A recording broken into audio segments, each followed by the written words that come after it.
warahmatullahi wabarakatuh. Di sini kami dari kelas 10 MIPA 4 akan menjelaskan tentang ekosistem dari kolam. Saya Dr. Suryatri Citraniningrum absen 9. Saya Nisma Khairunisa absen 21. Saya Karisma Sukmana Madeni absen 16. Saya Karisma Majid absen 17. Dan saya Rian Akbar Pramuja absen 31.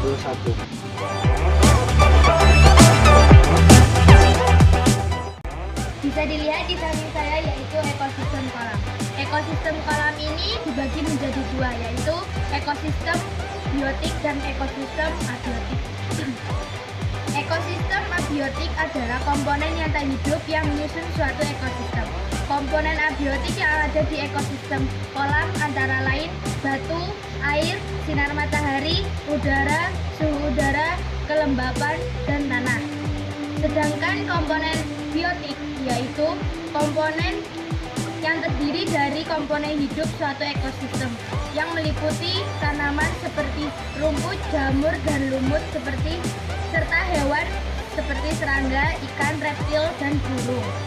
Sedangkan komponen biotik antara lain fitoplankton, zooplankton, udang, ikan, keong, dan eceng gondok.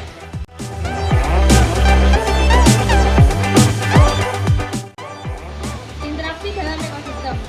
Interaksi yang ada di ekosistem kolam seperti simbiosis komensalisme, yaitu simbiosis antara makhluk hidup yang satu diuntungkan dan yang lainnya tidak diuntungkan maupun dirugikan. Seperti eceng gondok dengan ikan berlindung diri dari sinar matahari di bawah eceng gondok. Namun eceng gondok tidak dirugikan maupun diuntungkan. Selanjutnya, simbiosis predasi, yaitu interaksi makhluk hidup antara pemangsa dan mangsa, seperti ikan sebagai pemangsa dan udang sebagai mangsa. Simbiosis kompetisi, yaitu interaksi antara makhluk hidup bersaing merebutkan sesuatu seperti ikan dengan ikan lain, memperebutkan sumber makanan.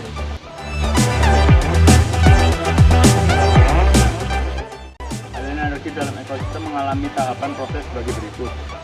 A. Energi masuk ke dalam ekosistem berupa energi matahari, tetapi tidak semuanya dapat digunakan oleh tumbuhan dalam proses fotosintesis.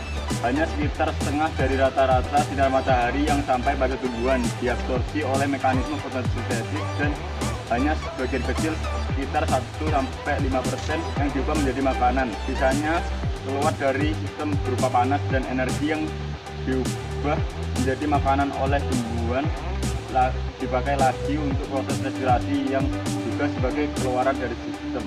B.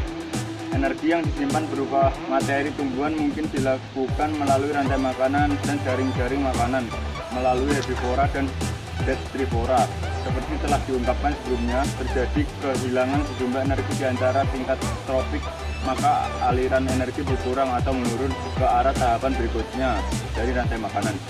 Biasanya herbivora menyimpan sekitar 10% energi yang dikandung tumbuhan, demikian pula karnivora menyimpan 10% energi yang dikandung mangsanya. Rantai makanan adalah pengalian energi dari sumber dalam tumbuhan melalui sederet organisme yang makan dan yang dimakan. Rantai makanan yang ada di ekosistem kolam dimulai dari produsen, yaitu fitoplankton, lalu zooplankton, udang, ikan, manusia, dan dekomposer.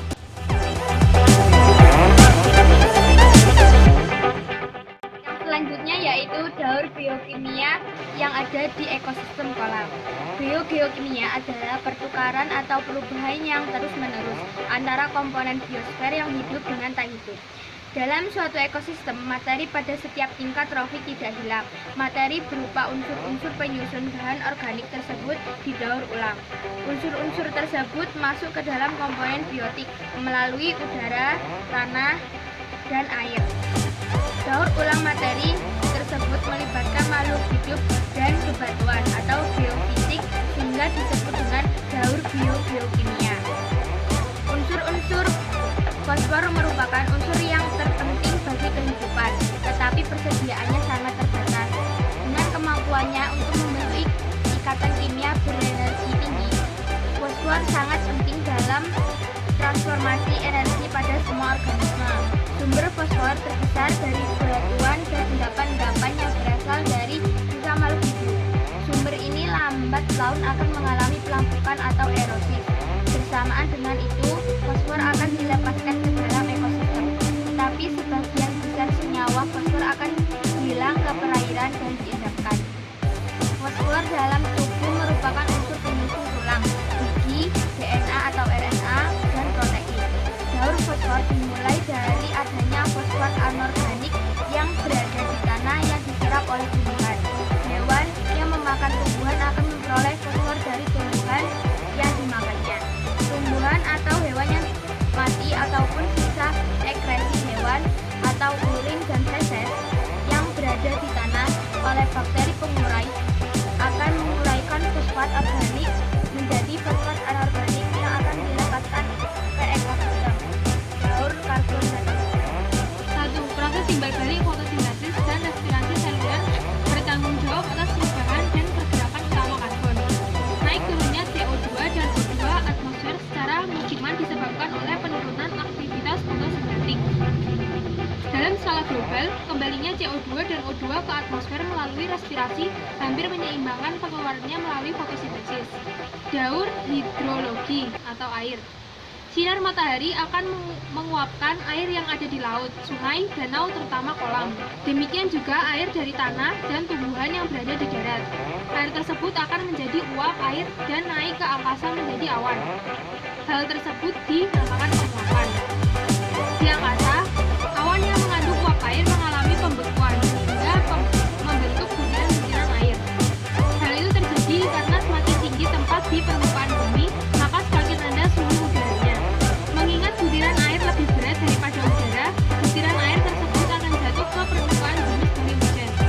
Air yang jatuh sebagian akan dirusak oleh tanah, sebagian menggenang di permukaan bumi, berupa danau atau kolam, sebagian lagi mengalir ke sungai hingga laut.